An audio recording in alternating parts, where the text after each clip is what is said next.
boots in his chest. He just walked through. I was sitting there. Hey, that brother be preaching right there. Oh, yeah, that's my guy.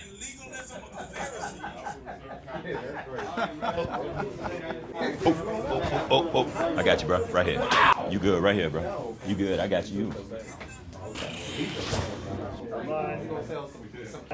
Hey, brother. I like them boots. You know I come from a family of bootmakers. We started off with no boots but gave free labor for the United Straps Alliance.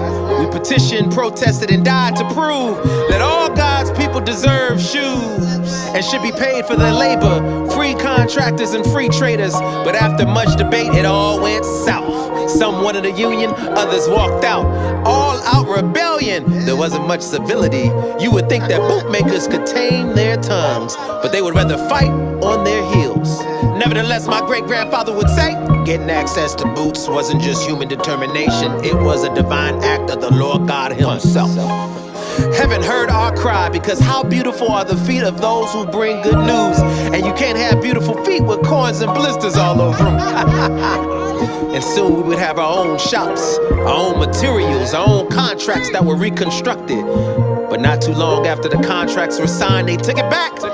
Stole the strings and hung us out to dry. We still made boots though. Walking them boots. Walking with the Lord feels like we walking on clouds, which means I'm walking on water. And you should be scared to look down at yourself or any other man. Look eye to eye. Of course you had to go to the Alliance to get the materials, but you had to come to us to get the soul. Cobblers moved to the west, north, even back to Africa. I ain't gonna lie, I didn't even know they wanted boots in Africa. But we got innovative. What kind of boots? We made jazzy boots, church boots, field boots, cowboy boots, military boots, boots for the good women who need to give their trifling man a boot.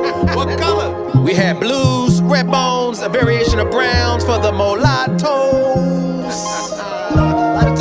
But them damn crows would damage our boots.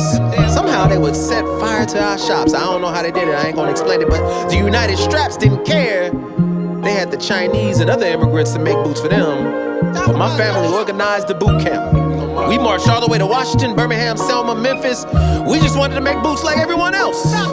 They changed some laws and stuff, but some felt we didn't get enough. Then came the rise of a different bootmaker. And I ain't gonna lie to you, cobbler, those boots were revolutionary. Around the same time, the United Straps Alliance killed the king cobbler himself, Doc Martin. Bigger companies began to poach our talent and steal our style, our royalty, our air. I can't lie, I got me a few pair. But people stopped buying our boots. They flip-flop, so our worth drops. And then the boots in our community were plagued with the crack epidemic. You can't thrive with crack boots.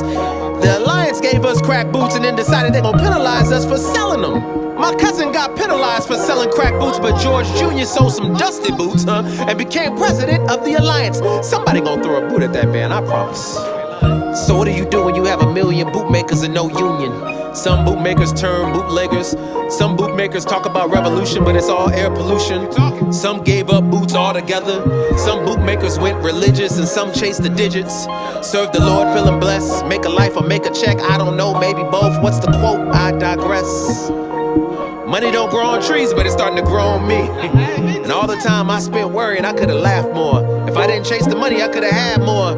After generations of boot stealing and corrupt dealing, the Alliance tells me to pull myself up by my bootstraps.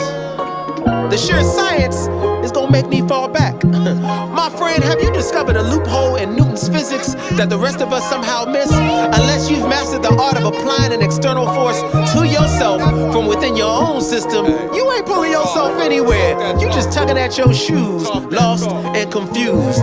Lord, please teach me how to make physics bend to the sheer force of my own will. While I was bending over trying to defy the laws of gravity, I was being pickpocketed for my designs and ingenuity. They ain't never pulled themselves up from anything. Look at your back, cobblers, and you'll find boot prints. Greed to cushion their souls. Change laws to achieve their goals. And you have the audacity to think you built your own boots. How did you dye your boots red? Who died for them? I might sock you. But thank you for acknowledging my boots. There's history on these feet. Boots, my nigga. How about you? All I can say is out those boots, my nigga. Wait. Nah, ain't no more talking, nigga. Come out those boots. They look better on my feet.